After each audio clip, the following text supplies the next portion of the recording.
हमारे सामने स्वयं भोजन प्रकट हो जाएगा। और तरबूज के कहे अनुसार जैसे ही टुनटुनी चिड़िया ने भोजन मांगा, वहाँ स्वादिष्ट भोजन प्रकट हो गया, जिसे खाकर सभी सो गए।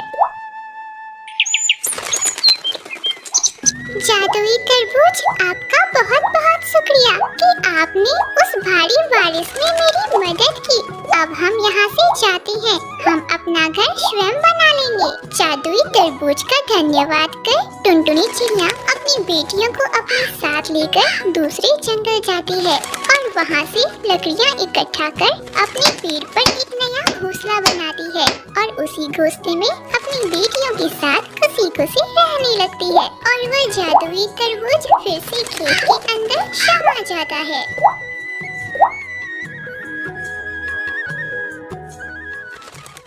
अरे माँ, तुमने तो बोला था कि आज